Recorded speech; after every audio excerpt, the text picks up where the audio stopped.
Assalamualaikum warahmatullahi wabarakatuh. Perkenalkan, nama saya Novita Skar Kemuning dengan NIM G1B020044. Pada video kali ini, saya akan mendemonstrasikan prosedur anestesi dan ekstraksi gigi 46. Berikut adalah alat dan bahan yang perlu dipersiapkan.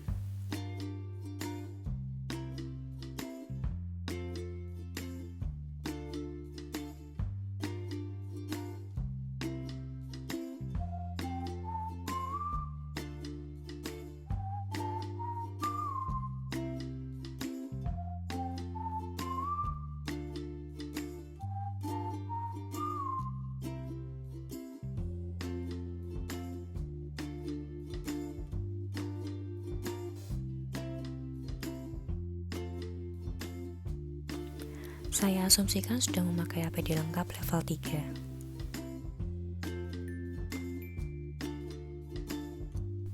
Saya asumsikan sudah melakukan hand hygiene.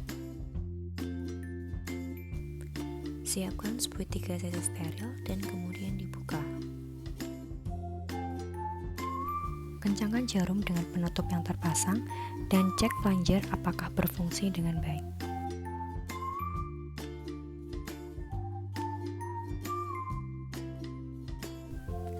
Ambil cairan anestetikum.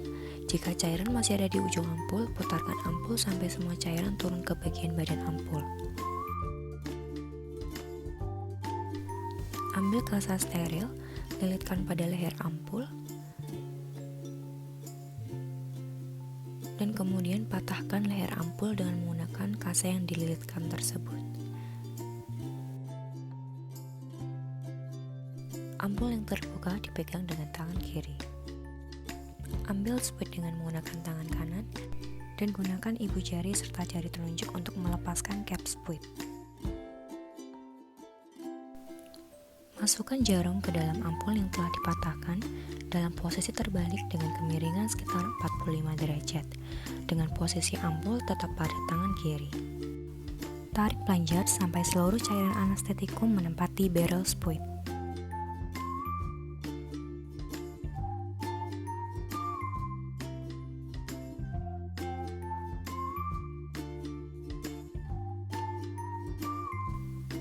Jika cairan anestetikum pada ampul sudah habis, maka dapat buang botol ampul ke dalam limbah medis.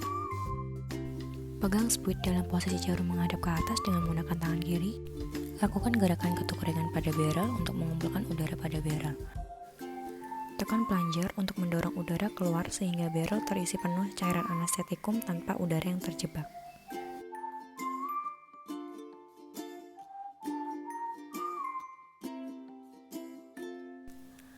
Spuit telah siap diinjeksikan, tutup cap dengan menggunakan one hand scoop teknik. Simpan pada area yang aman sebelum digunakan. Saya asumsikan pasien datang pada kunjungan kedua untuk dilakukan ekstraksi gigi 46. Saya asumsikan pasien sudah dilakukan pemeriksaan sebelumnya dan sudah mendapatkan persetujuan dari pasien. Instruksikan pasien untuk berkumur dengan larutan antiseptik povidone iodine. Persiapan pasien dan operator. Kursi diatur semi-supine atau sedikit terlentang. Pakaikan apron pada pasien. Instruksikan pasien untuk membuka mulut selebar mungkin agar mendapatkan akses yang jelas ke mulut pasien. Posisi pasien diatur sedemikian rupa agar ketika membuka mulut, oklusal dari mandibula pasien sejajar dengan lantai. Posisi operator berada pada arah jam 8 dan menghadap pasien untuk menganestesi regio 4 mandibula. Nyalakan dental lamp dan posisikan pada area yang akan dianestesi.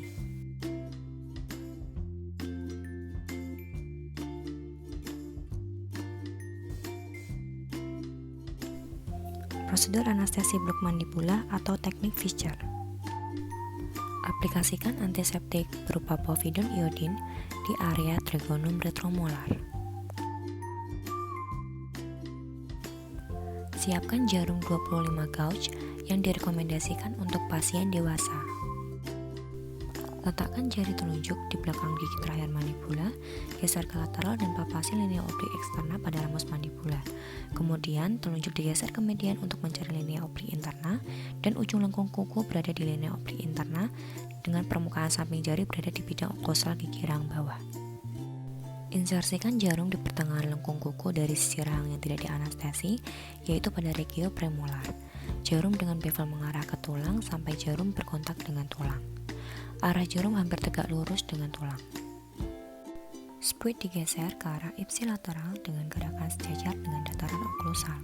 Lalu jarum diinsersikan kembali kira-kira 10 hingga 15 mm sambil menyusuri tulang. Kemudian geser spuit ke arah kontralateral, tepatnya pada regio caninus. Kemudian lakukan aspirasi. Bila negatif, diponirkan cairan anestetikum sebanyak 1 ml untuk menganestesi nervus alveolaris inferior.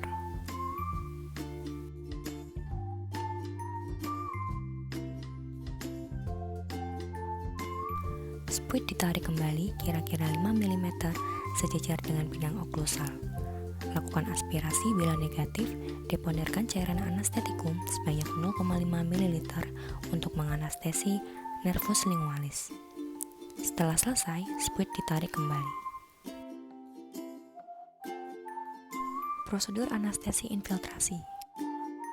Pertama, keringkan mukopukofold dengan menggunakan tampon. Aplikasikan cairan antiseptik berupa povidone iodin pada area mukopukofold gigi 46 dengan gerakan memutar atau secara sirkuler. Insersikan jarum pada mukopukofold apex gigi 46 dengan bevel menghadap ke tulang, sudut antara jarum dan permukaan mukosa gingiva sekitar 30 hingga 45 derajat. Lakukan aspirasi dengan tangan kanan. Jika aspirasi negatif, lanjut deponirkan cairan anestetikum sebanyak 0,5 ml untuk menganestesi nervus buccalis longus. Jika sudah selesai, maka tarik jarum secara perlahan dan tunggu beberapa saat hingga anestesi bekerja dengan baik. Prosedur ekstraksi gigi 46. Untuk pencabutan gigi 46, posisi operator pada pukul 11. Penempatan posisi pasien dengan bahu pasien setinggi siku operator, permukaan oklusal gigi rahang bawah pasien sama tinggi dengan lengan bawah, serta oklusal plane rahang bawah sejajar dengan lantai. Penempatan tangan bebas yaitu dengan teknik sling grasp. Cek anestesi dengan menggunakan pin atau strike elevator dan lakukan separasi dengan menyusuri sulcus gingiva pada daerah bukal dari arah mesial ke distal dan lakukan pada daerah lingual.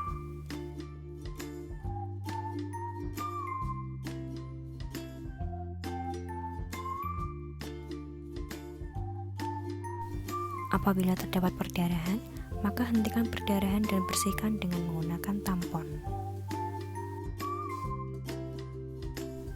Insersikan elevator pada regio mesiogingival interproximal paralel dengan permukaan akar gigi yang akan dicabut.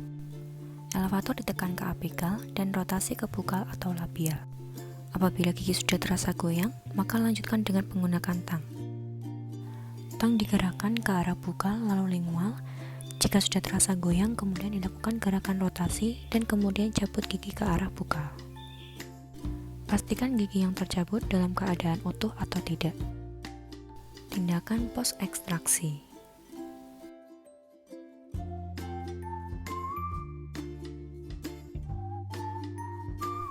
Irigasi soket pasca pencabutan menggunakan spuit yang bersih campuran larutan salin dan povidone iodin.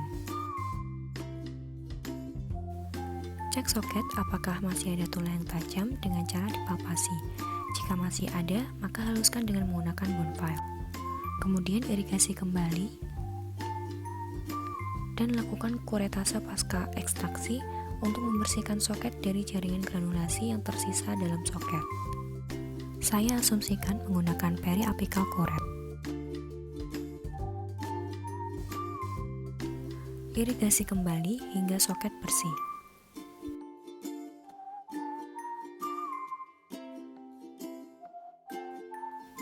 Kemudian, letakkan tampon yang diberi povidone iodin pada soket pasca ekstraksi dan instruksikan pasien untuk menggigit tampon tersebut. Jika sudah selesai, maka matikan dental lamp serta melepaskan apron pada pasien. Setelah dilakukan prosedur ekstraksi, berikan medikasi yang tepat dan berikan instruksi post ekstraksi kepada pasien. Baik Mbak, ini sudah saya resepkan obat untuk beberapa hari ke depan.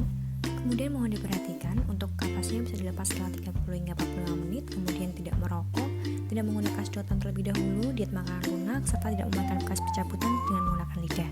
Mungkin seperti itu saja dari saya, semoga lekas sembuh ya Mbak.